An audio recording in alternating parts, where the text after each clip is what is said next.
You once told me that when you came back, we might be the same age. And today I'm the age you were when you left. Watch someone's face the first time they see this scene. Cooper sits in front of the screen and his daughter ages right in front of him. Her whole life moving forward while he stays completely still. The same face, the same age, frozen in the exact moment he left. And there's something about watching that which is hard to name precisely.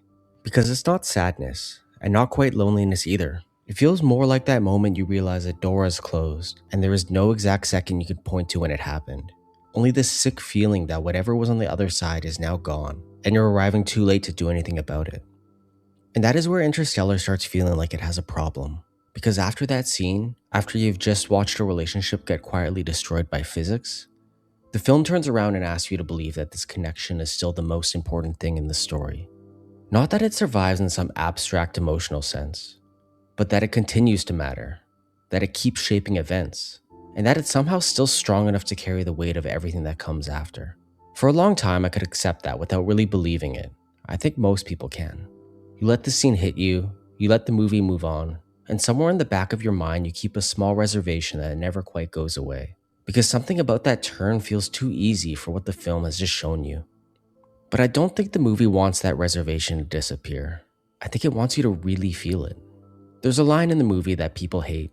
Love is the one thing we're capable of perceiving that transcends dimensions of time and space. Every time I've watched this movie with someone, that line does something to the room. The reaction is usually subtle, but it's there. It's not anger exactly, and it's not confusion, but it's more like deflation. Like the air goes out of the movie for a second. You can really feel people lean back from it, because it feels like the movie flinched.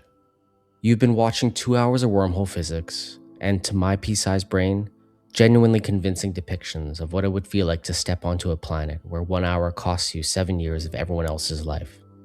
And then suddenly the movie goes, here's a grand statement about love. It feels like a different film slipped in through a side door. It feels like Interstellar was doing something precise, something severe, and then got embarrassed by its own seriousness and reached for something softer. I genuinely get why people roll their eyes, but that reaction still doesn't explain why the line is there. Because that line doesn't feel misplaced because it's wrong. It feels misplaced because it sounds like the movie is changing subjects, when it is actually exposing the subject it had all along. Let's go back to something much earlier in the film. Cooper finds coordinates in the dust in his daughter's bedroom.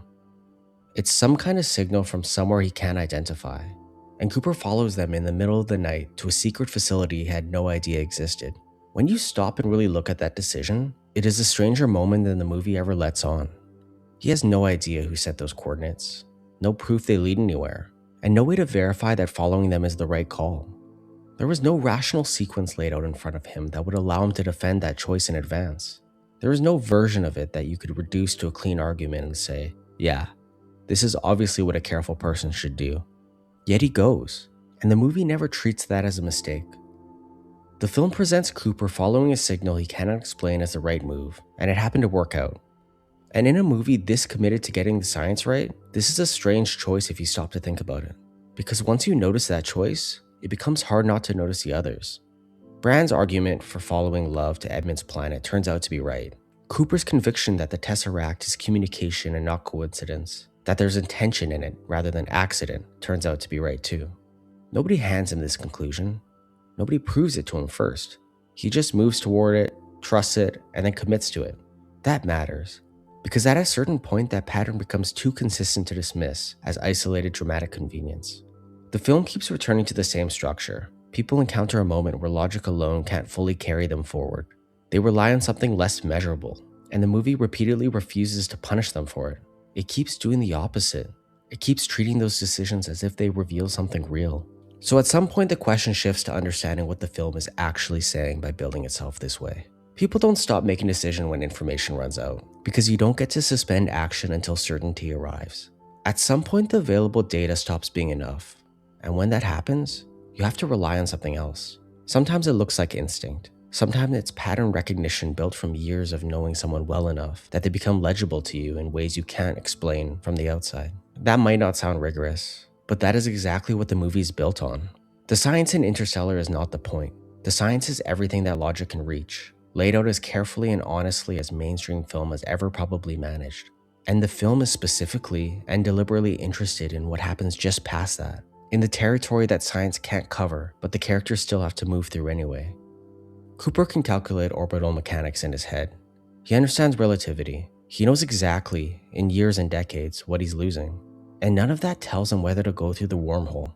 None of it explains the coordinates. None of it tells him whether there's anyone still waiting on the other side. Science fills in everything it can reach, and then something else fills in the rest. I think this is the architecture rather than a flaw. That is the thing everything else in the movie is built on.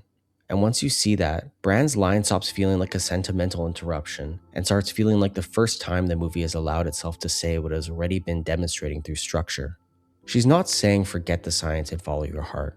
She's saying that there is information we are pulled toward. There's signal and attachment, and that the problem is not that the signal is fake, but that we don't have instruments for it yet. We don't know how to measure it in the same clean way we measure everything else. So we downgrade it. We rename it. We treat it as secondary, and then act surprised when it keeps shaping the most important decisions anyway. She's stating a hypothesis, and the rest of the film is the experiment. There's another film worth bringing up here briefly, Blade Runner 2049. On the surface, it is a very different kind of story. It's colder, more contained, more withholding in the way it gives itself to you.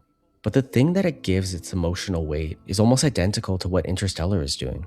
Kay spends the entire film organizing his sense of self and purpose around something he cannot verify and may not even be true. The memory that feels real, the possibility that he might be special, more than what he was built to be. But the film never fully confirms it, because the point is not whether the belief is objectively true. The point is what happens once he starts living as if it is. Because from that moment on, the belief does real work. It shapes his choices. It changes the meaning of what he sees. It gives direction to his actions before the evidence ever fully catches up to it. And whether that belief is true in the strictest factual sense matters less and less the longer the film goes on. Because the actual dramatic engine is the fact that he's already organized himself around it. Both films are asking the same question. What guides people when certainty runs out? What takes over when the things you can prove stop being enough to tell you how to move forward? And both films refuse to accept that the answer is nothing. The point I'm trying to make is not that these films are similar. The point is that they're both interested in the kind of knowing that does not arrive as proof or calculation.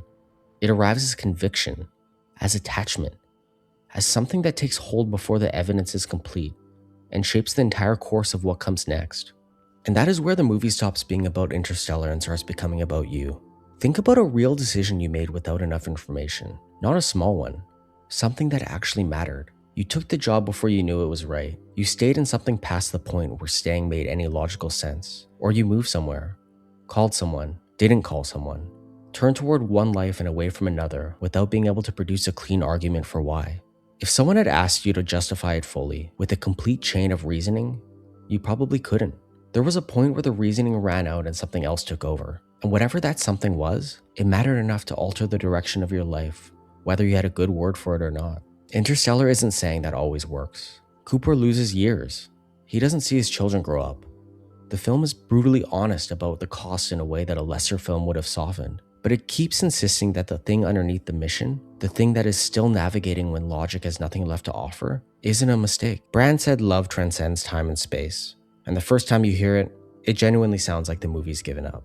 It sounds like the kind of line a lesser film would use when it no longer knows how to connect its ideas. The reason it still feels uncomfortable is because most of us are not in the habit of taking that kind of knowing seriously. We're not used to calling it real. We're not used to admitting how often it's guided us. Because the second you try to name it, it starts sounding softer and less defensible than the things we prefer to trust. And yet people live by it all the time, even when they don't want to admit that they are. Even when it shapes the biggest decisions they ever make. Even when it turns out to have been right. You didn't just call it that, but you trusted it anyway.